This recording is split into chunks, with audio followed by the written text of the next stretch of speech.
तेजस अपनी पत्नी नीरू के साथ रहता था। पति पत्नी दोनों ही नौकरी करते थे। एक दिन तेजस गांव अपनी माँ के पास फोन करता है। हेलो, प्रणाम माँ। जीते रहो माँ, तुम दादी बनने वाली हो। अरे वाह, ठीक है बेटा, मैं कल ही आती हूँ। जब माँ जी शहर पहुंची तो बेटे बहू ने बहुत अच्छे से स्वागत किया। लीजिए माँ जी चाय। अरे गर्मा गर्म पकोड़े ले आओ माँ के लिए। नीरू रसोई में गई और 2 मिनट में ही पकोड़े ले आई। जी ये लीजिए। बहू जादू से बनाए हैं क्या? अभी तो रसोई में गई थी। यम्मी। माँ जी, शीला रसोई में पकोड़े तल रही है, मैं बस लेकर आई। हे भगवान, मेरा धर्म भ्रष्ट कर दिया तूने। अब तो गंगा जल से शुद्धिकरण करना होगा। दूसरे दिन, माँ जी मैंने नाश्ता बना दिया है, ऑफिस जा रही हूँ। पर अभी तो घर का सारा काम पड़ा है। शीला आती ही होगी, झाड़ू पोछा बर्तन कपड़े वो सब कर लेगी। हमारे जमाने में घर का सारा काम हम ही करते थे। जी माँ जी, आप बहुत होशियार हैं, मैं घर ऑफिस दोनों नहीं संभाल पाती। तो जरूरत क्या है घर से बाहर जाकर चाकरी करने की? वैसे भी घर का काम खुद करने से घर में बरकत आती है, समझी? पर माँ जी, पर वर कुछ नहीं, इस महीने की पगार मिले फिर ऑफिस बंद है। हाँ। रात को नीरू तेजस से कहती है, सुनिए जी, माँ जी बोल रही थी कि मैं नौकरी छोड़ दूं। वैसे ठीक ही तो है, अभी तुम्हें आराम की जरूरत है।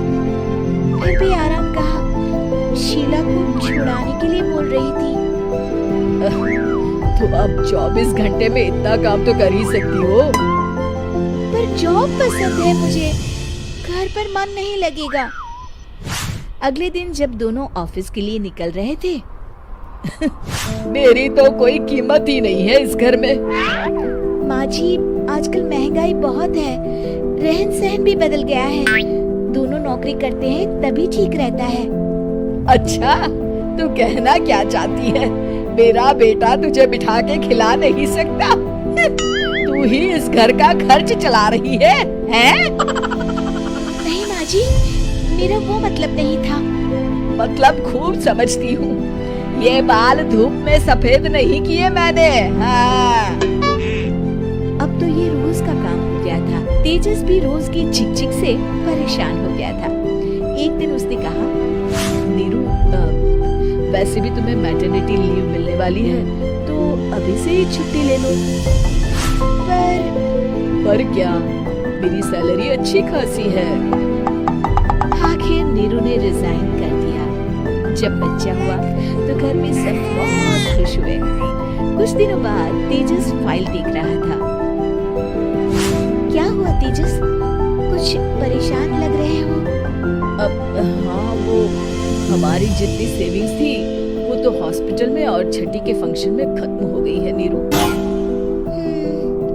और अभी वैसे मंदी चल रही है तो मैं बोल रही थी कल मुन्ना को हेपेटाइटिस का टीका लगवाना है। नीरू, क्या पोस्टपोन नहीं कर सकते? नहीं जी, बिल्कुल नहीं। अब तेजस को समझ में आ रहा था कि उससे गलती हुई है। पैसों की कमी का असर घर के माहौल पर भी पड़ रहा था। अगले दिन, बेटा मेरा चश्मा और ये दवाइयाँ ले आना, पर्चा देते हुए माँ जी ने कहा। जी। तेजस, मुन्ना के लिए दूध का डिब्बा और डायपर भी ले आना, और ये किराने के सामान की लिस्ट है, इसे भी लाना है।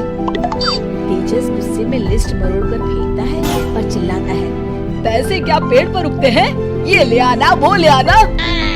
अरे पर ये जरूरत का सामान ही है। वो गुस्से में बिना कुछ कहे ऑफिस चला गया।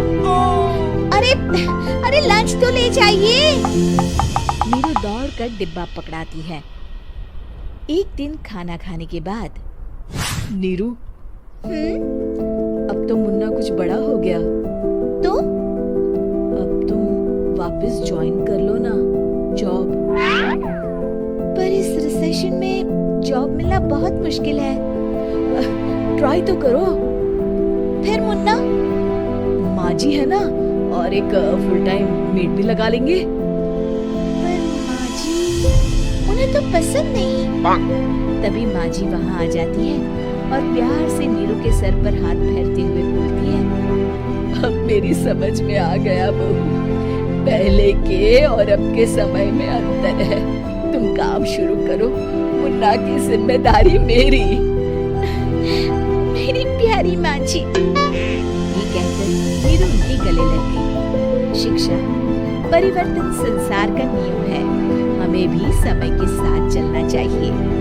उम्मीद है कि आपको हमारी ये कहानी पसंद आई होगी। कृपया हमारे चैनल को सब्सक्राइब करें और सभी अपडेट्स के लिए बेल आइकन जरूर क्लिक करें। और हाँ, वीडियो लाइक और शेयर करना मत भूलिएगा। Bye bye.